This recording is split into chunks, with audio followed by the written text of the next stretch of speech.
Rafa, me parece que coincide lo que decía sobre los pobres hoy y los pobres ayer, con algo que nosotros decimos. Vos me dirás luego si interpreté bien. Nosotros decimos acá en el CEDI, hablando de economía solidaria, nosotros decimos que los pobres de ahora son nuevos pobres, pero no en el sentido como solía hablarse de los nuevos pobres, nuevos grupos sociales que se pauperizan. Son nuevos pobres porque lo que llaman el modelo, la estrategia general de crecimiento económico, produce esos pobres nuevos. Estoy de acuerdo. ¿Verdad? Los produce continuamente. ¿Qué diría entonces si es así eso? Porque parece que es así, y además dramáticamente. Aquí decimos también que los produce en todo sentido, culturalmente, los desestructura, les incapacita para reproducirse, todo eso.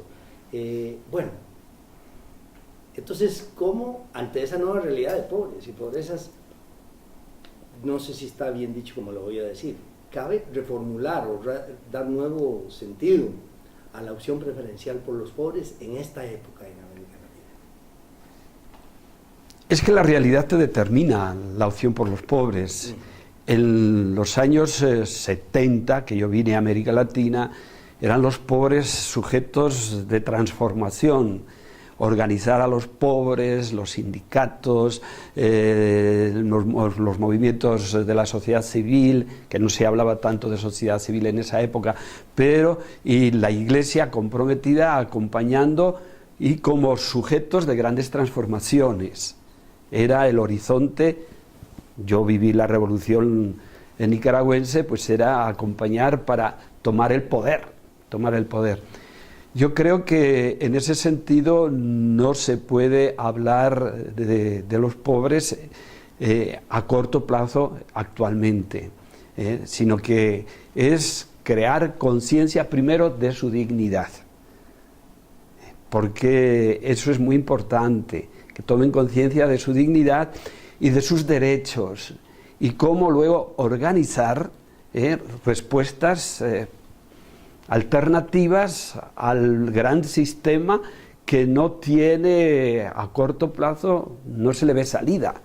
Entonces no es organizar para tomar el poder en el sentido inmediato, sino tomar conciencia de su dignidad, de sus derechos, de organizar pequeñas comunidades que sepan responder adecuadamente a los problemas, pero sin ese sueño inmediato de grandes transformaciones. Esto no es fácil. En los barrios marginados de Managua no es fácil, porque la masa en Managua se ha multiplicado o triplicado. Managua tenía 500.000 de habitantes cuando yo llegué hace 30 años, hoy tiene 2 millones de habitantes. Y esas masas no tienen alternativas claras.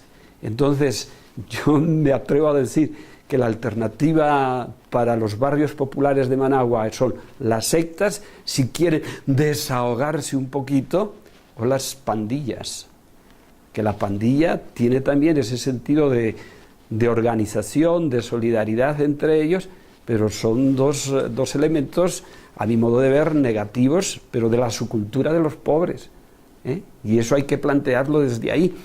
Y la comunidad eclesial de base o el movimiento de ciudadano, o que ya desde un planteamiento de la realidad con una visión más racional, dice, aquí hay que organizarse para salir adelante y a ver qué posibilidades encontramos. Yo creo que esa es la opción por los pobres que las comunidades eclesiales están llevando en Managua, en Honduras, en Guatemala, en el México, que hubo que cambiar la mentalidad en las mismas comunidades, porque en los años 70, en los años 80, era la dimensión profético-crítica ante las dictaduras lo que motivó a convocarse en comunidades eclesiales de base.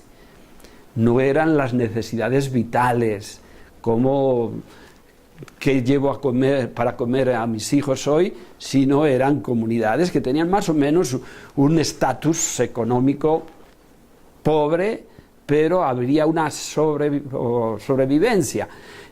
Y ahora y el trabajo de las comunidades era crear conciencia de que el capitalismo era malo, era injusto, y había posibilidades de transformar si te organizabas, si participabas, si denunciabas a los poderes de la época. Entonces fuera un movimiento pues característico de profético, diría yo. En este momento, enfrentarte al neoliberalismo, puedes hacer las críticas, puedes hacer todo eso, pero como que el sistema está muy enraizado y no es fácil enfrentarse. No es fácil enfrentarse. Puedes salir en una manifestación, criticar. Entonces todo eso, ese horizonte utópico y ese sueño se perdió, y con ello también se ha perdido la convocación de las comunidades, porque la comunidad tuvo que reflexionar. ¿Cómo vivo mi fe, mi compromiso actualmente si no tengo ese sueño de transformación de la realidad que me motivó a formar parte de una comunidad? Entonces se ha ido transformando y es buscar alternativas, alternativas económicas, pequeños trabajitos comunitarios, pequeñas respuestas a problemas vivenciales o necesidades, como un CDI. Un CDI es un centro para los niños, y las comunidades se han proyectado en estos trabajos de respuestas sociales en los barrios. Entonces eso ha cambiado también un poco la mentalidad, y sobre todo que el pueblo, la categoría del pueblo sujeto de los años 70, de los años 80, no se ve con tanta claridad ahora. Entonces, bueno, se racionaliza la fe, se plantea el compromiso, pero sin esa esperanza de transformar radicalmente la realidad como era en los años 70 y 80.